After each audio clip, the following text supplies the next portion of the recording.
Hey everyone, welcome back. We're taking a deep dive today into something pretty interesting.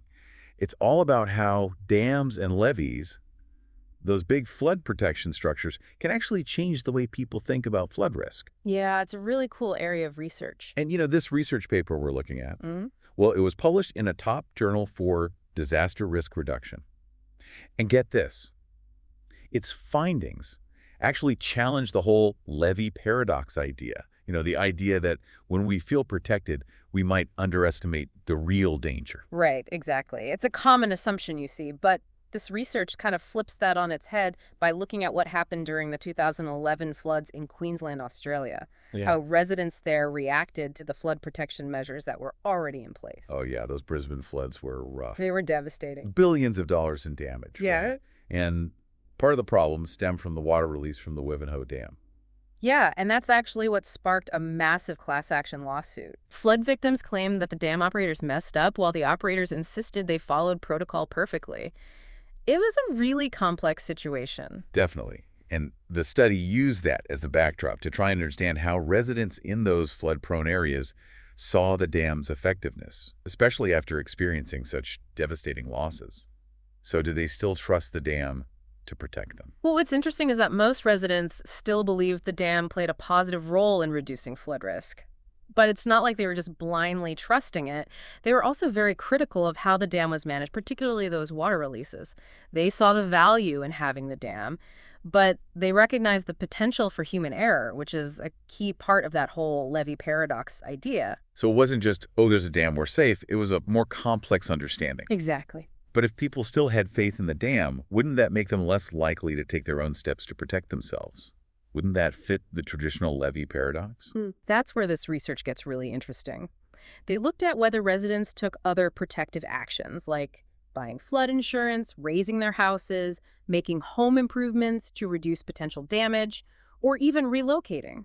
And what they found was kind of surprising. Okay, I'm all ears. What did they find? Despite believing in the dam's effectiveness, a lot of residents still took those additional protective measures. They weren't just relying on the dam. They understood that some risk was still there, and they acted accordingly. Wow, so it sounds like they weren't being passive at all. Not at all. They were actually being quite proactive. For instance, the research showed that people were more likely to have flood insurance if they believed those dam releases had increased the damage during the 2011 floods. So it's like the dam, or at least the way it was managed, actually pushed them to take more individual action rather than making them feel totally secure. Exactly. And that's what makes this paper so important. It suggests that these big structural protections, instead of leading to complacency, might actually encourage people to be more prepared. Almost like it makes them think about the risk more deeply and make their own informed decisions. That's fascinating. It really does challenge the typical levee paradox thinking. And it highlights how crucial individual risk perception is in all of this, right? Absolutely. This research shows how people process information about risk, especially when there's a perceived safety net in place. People aren't just blindly trusting those structures. They're thinking critically about the situation, weighing the potential risks and benefits, and making choices based on their own judgment. It really underscores the importance of individual decision-making in uncertain situations. It does. This paper moves away from those oversimplified assumptions about human behavior and recognizes that people are complex. They adapt and they make choices based on a whole bunch of factors. It's a much more empowering way to look at how people respond to these sorts of threats. I agree. And that's where this research fills a gap in what we know. For a long time, the levee paradox was the dominant theory. But this study presents evidence that challenges that assumption and offers a more nuanced view of how people perceive and respond to flood risk. So does this mean we should stop building dams and levees altogether? What does this mean for policymakers? Not necessarily. Large-scale projects are still really important, but this research shows that they're not a magic solution. So what does this mean for how we approach flood risk reduction? It means we need to emphasize individual preparedness and communicate risk effectively. Makes sense. So you need the structural measures and a public that's informed about the risks that are still there. Precisely. And that's what makes this research so valuable. It pushes us to think beyond those traditional assumptions and consider a more well-rounded approach to flood risk reduction, one that recognizes how important individual actions are in managing risk. So it's like people are actually thinking about the risks and making choices instead of just assuming everything's fine because there's a dam. Yeah, exactly. It highlights the fact that people aren't just passively waiting around, they're actually actively involved in shaping their own safety, which is interesting when you think about it. It really does make you think. And this ties back to what we were saying about policymakers needing to shift their focus right. Absolutely. It's not just about building bigger and stronger structures, Yeah, but also about giving people the tools and information they need to make informed choices. exactly.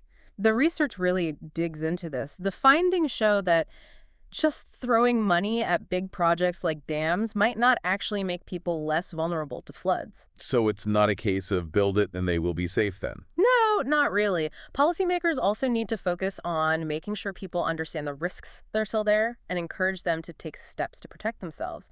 That means going beyond just putting up a few warning signs or sending out alerts during a storm. It's about creating a culture of preparedness. So what would that look like in real life? Well, it could mean things like better flood warning systems, giving people more specific and timely information.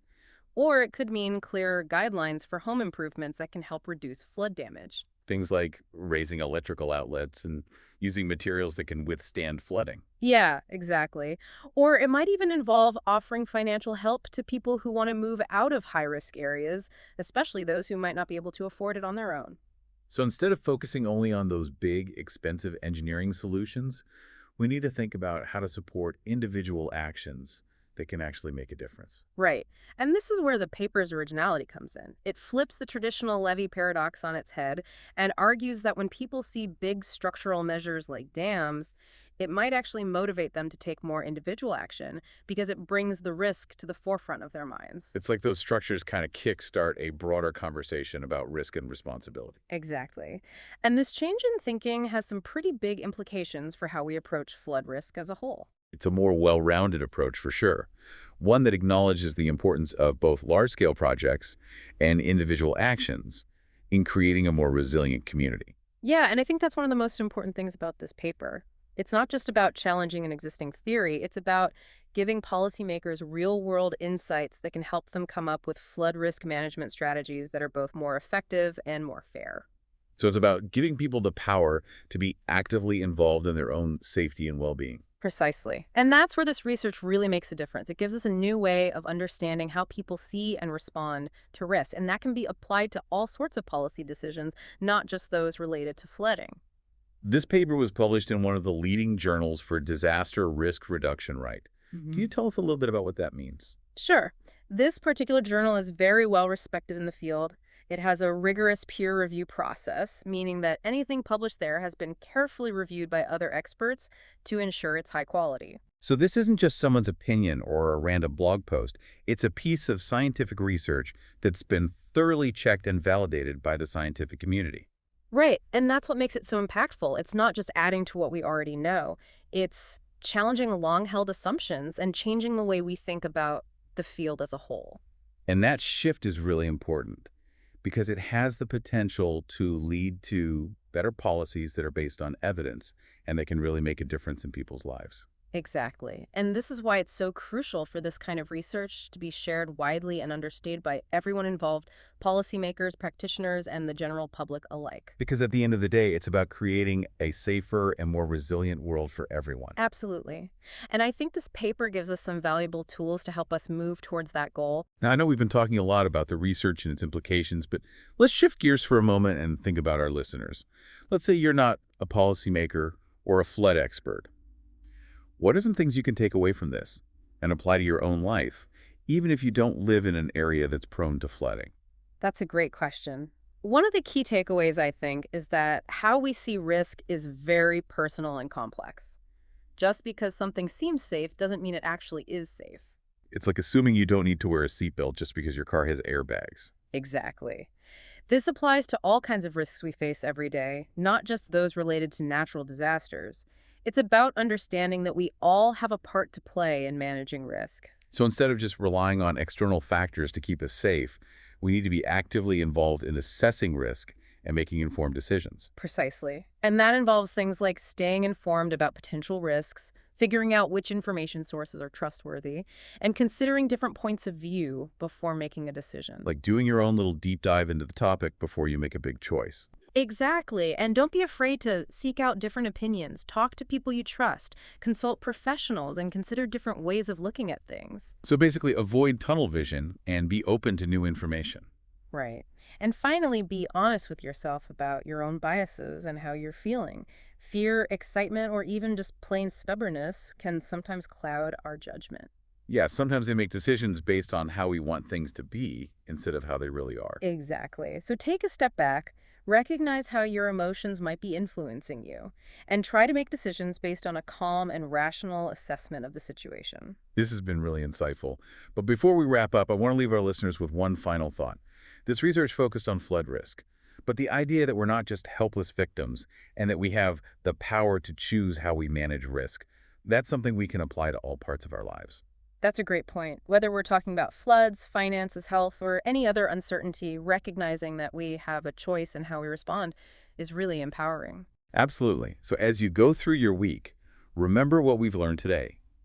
You're not just a pawn in the game of life. You have the power to understand risk, make informed decisions, and create a more resilient life for yourself. Okay, so we've seen that people's reactions to flood risk are more complicated than the levee paradox might suggest. But how can our listeners use this knowledge in their own lives? I mean, even if they're not living near a dam or in a flood zone, this idea of risk perception, it applies to way more than just floods, right? Yeah, definitely. What's really fascinating here is that we're making decisions under uncertainty all the time, whether we realize it or not. Right. It's like trying to choose between different investments or deciding if that weird mole you've got needs to be checked out by a doctor or even just picking a restaurant for dinner. Exactly. Every choice has some risk and some potential reward, but when it comes to those big life decisions, having a way to assess risk can be really helpful. Okay, so let's break that down. What are some practical steps people can take to figure out their own risk tolerance and make smarter choices? Well, the first step is realizing that risk is just a part of life. We can't get rid of it entirely, but we can definitely get better at managing it. So it's not about being scared of everything. It's about understanding that risk is just part of the game and figuring out how to play it strategically. Right. And a big part of that is understanding your own risk tolerance. Some people are naturally more comfortable with risk than others, and there's no right or wrong answer there. It's about finding what feels right for you. So how do you figure that out? Is there like a risk personality test or something? Well, there are questionnaires out there, but honestly, I think the best way is to just think about your own past decisions, both big and small. How did you approach those choices? Did you dive right in, or did you gather a ton of information before taking the leap? So it's about looking for patterns in your own behavior and figuring out what makes you feel good or bad when it comes to uncertainty. Exactly. Once you have a better understanding of your own risk tolerance, you can start using that awareness to help you when you're faced with a decision. Okay, so let's say you're facing a choice that involves some level of risk. What questions should you be asking yourself? The most important one is what's at stake. What are the possible consequences of each option, both good and bad? And how likely is it that those consequences will actually happen? So it's not just about identifying what could happen, but also how likely it is to happen. Right. And make sure you're getting your information from good sources. Don't just believe rumors or stories. Look for data research and expert opinions. It's like doing your own mini deep dive on the topic before making a big decision. Exactly. And don't be afraid to get different perspectives. Talk to people you trust, talk to professionals, and consider different ways of looking at things. So avoid getting stuck in one way of thinking and be open to new information. Right. And lastly, be honest with yourself about your own biases and how you're feeling emotionally. Fear, excitement, or even stubbornness can cloud our judgment. Yeah, I've definitely been there. Sometimes we make choices based on what we want to be true instead of what's actually true. Exactly. So take a breath, recognize those emotional influences, and try to make decisions based on a clear and logical assessment of what's going on. This has been super helpful. But before we wrap up, I want to leave everyone with one last thought. We focused on flood risk today, but this idea that we're not just passive victims, that we have the power to choose how we handle risk, that's something we can use in every single part of our lives. That's such a good point. Whether it's flood risk, financial risk, health risks, or anything else uncertain, realizing that we have a choice in how we respond is incredibly powerful. Absolutely. So as you go about your week, remember what we've talked about. You're not just along for the ride. You have the power to understand risk, make smart decisions, and build a life that's more resilient. And on that note, thanks for joining us on this deep dive. We'll get you next time for another fascinating exploration of the world around us.